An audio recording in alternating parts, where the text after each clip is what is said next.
Hey, what's up? My name's Samuel Leeds. I'm a property investor, and in this video, I'm going to be answering all of your nitty-gritty property questions.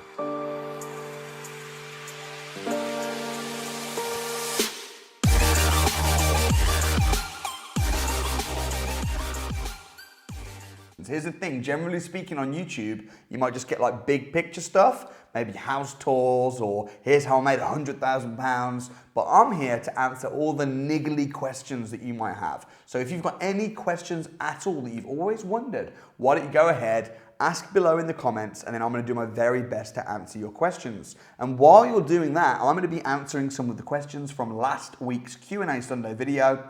Also, as always, the first thing that you need to become financially free through property is a good mindset and to smash the like button. So go ahead, smash the like button right now, and let me start answering some previous questions we had. So Kirsty Eaton. Hey Kirsty, how you doing? She says, how did you find, or do you suggest others to find, good business advisors or property tax advisors to correctly set up your companies from the start? All right, so firstly, do I suggest doing that? I would say absolutely yes. Building a business is the same as building a house. When you build a house, you want to get your foundations right first. You want to get a plan of exactly how you're going to build, what you're going to build. And I think this is massively underrated in business. If you're starting a property business, you need to think about, what strategy are you going to use? Are you going to set this up in a limited company, or are you going to buy in your personal name? So you do need to get that set up. In terms of where do you find those people, I would probably find somebody who's succeeding in property that you know.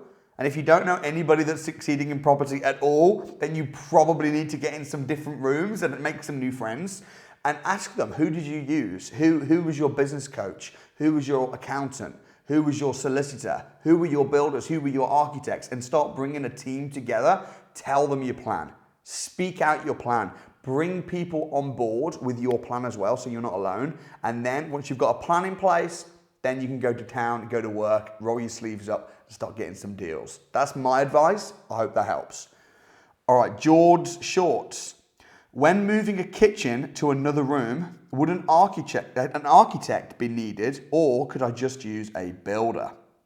So if you're moving a kitchen to another room, you're not going to need any planning permission or anything like that. So you could just get a kitchen fitter and just say, hey, I want to put the kitchen over to this room, or I want to... There's a little bit of crossover between, laborers and then builders and then architects and then ultimately, consultants, planning consultants, experts.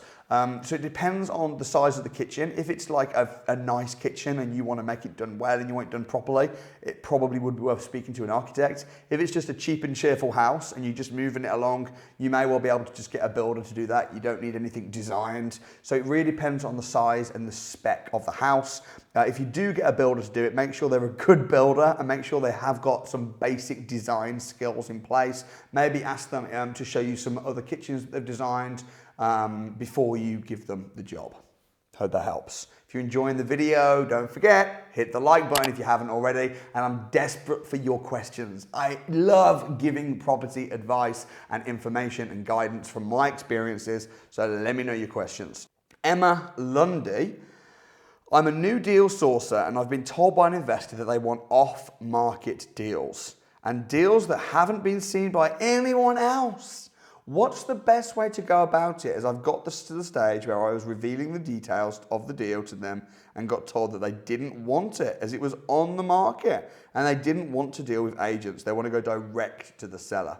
What is the best way to find these sellers and resolve this problem, as I spent lots of time doing my due diligence and research for this deal? All right, Emma.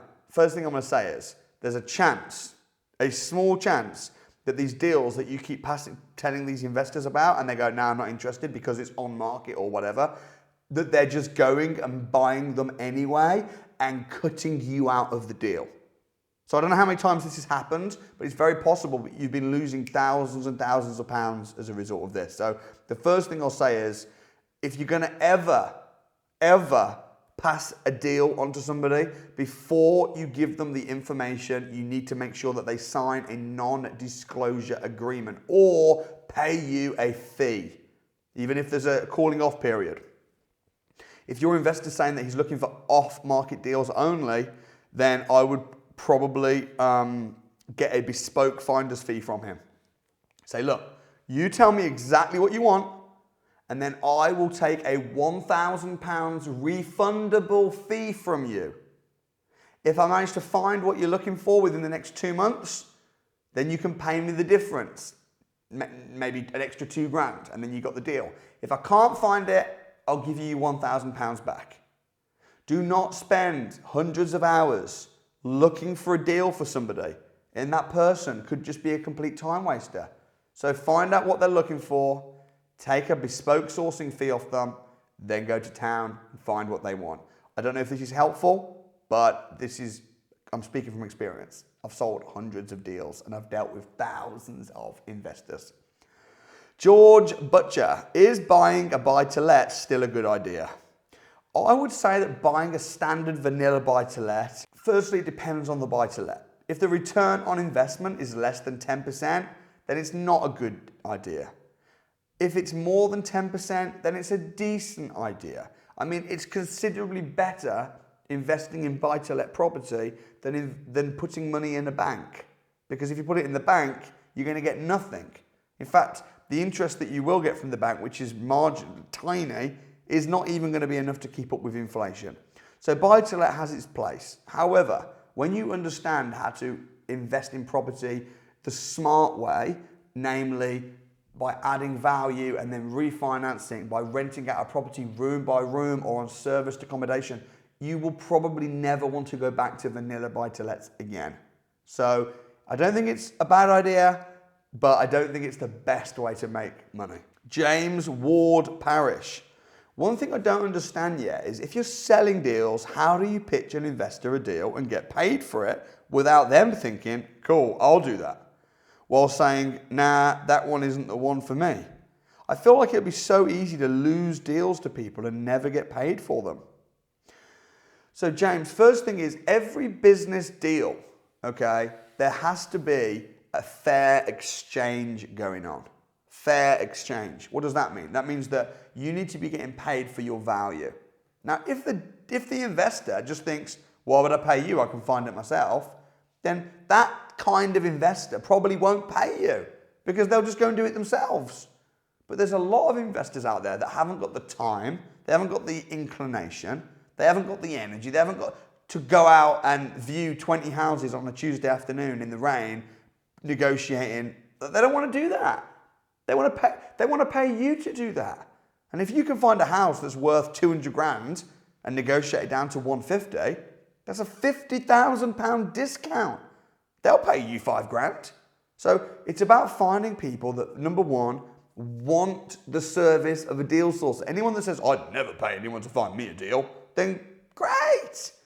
Good luck in your search. But I can't help you. It'd be like if someone said to me, I'd never pay to go on one of your courses. Great. Don't. You just watch the YouTube videos then. You don't have to be mentored. You don't have to. This is the service. This is how much it costs. If people don't want to do that, then that's their prerogative. It's the same with any business. I would never pay more than £10,000 for a Range Rover. Range Rover aren't going to freak out and try and persuade you to buy a Range Rover. They'll go, no problem. There's a Ford garage down the road. Cheerio. So there's no issues. In terms of how do you make sure that they actually pay you and don't just say, no, that isn't for me, listen to what your customers want. Business 101. Ask them, what is it that you're looking for in a deal? Tell me, help me understand. Great. If I can find something like that, would you be interested in having a look? I'm a deal sourcer. My fees are generally £3,000 to £5,000 for a deal. Would you be interested in having a look? If they say, yeah, I would, then great. Find what they're looking for, pick up the phone, tell them what you've got, and if they're interested and they want to go ahead, close them, take their money, pass them the deal. Brilliant. Do that once a month, and you don't need a job anymore.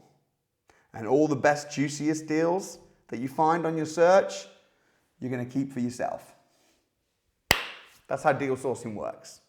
Last question. If you've got a question, comment below. I'll take the last question right now.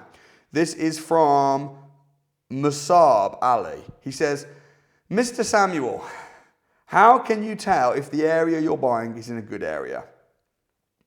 So what do you mean by good area? Presumably you mean a good area to invest in property. So firstly, you don't want to buy properties, generally speaking, in the best areas. Like look at London. What are the areas in London that have gone crazy, crazy high in capital appreciation over the last 10, 20 years? Often it's been not the best areas. Places like Brixton and Catford and some of these areas that have been and are being regenerated are actually the best. If you look at Westminster and some of the really expensive parts of London, I mean, not only are they very hard to buy because they're so expensive, but they've actually not really done much in the last couple of years. So I'm not looking for necessarily the most expensive, beautiful, luxurious area. I'm also not looking for the worst area. I don't want to buy in a street where there's broken glass and mattresses dumped out on the road and boarded up windows, and you're probably going to end up getting stabbed when you do your viewing. I'm not about trying to buy a house in that area. Why? Because that means that my tenants are just going to be probably not great tenants. So I'm looking for like not a 1, not a 10, more maybe like a 3 or a 4.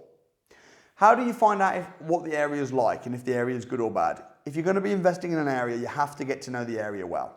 I'd be getting a map, I'd be picking up the phone, speaking to letting agents, asking them the good areas, the bad areas, the streets, the market, understanding in the same way that when you're selling deals, you have to understand your investors because they're your customers. When you're investing in property yourself, you have to understand your tenants because they're your customers. What do they want? Who are they? Where do they want to live? What spec? So you've really got to understand your area by speaking to other investors, by speaking to agents, by speaking to letting or property managers. Learn the areas, find the supply, find the demand, and then invest and know your numbers. So I could spend 3 hours answering that question, but I hope that's enough to get the juices flowing and to give you some really useful information. My name's Samuel. If I can help you in any way in your property journey, drop a comment below. Add me on Instagram as well. If you want to check my Instagram page out, it is Samuel Leeds Official, and feel free to DM me. I try and respond to every single DM that I get on Instagram. If you want to join me and you want to spend a day training with me, learning about property, I actually have got some free tickets on the house available right now. They're very limited, so you have to be quick. But if you get down to the link in the description, if they're still available, get booked on, and I'd love to meet you in person and train you up in property for free. So guys, thanks so much for watching. I'll see you soon. God bless. Peace out.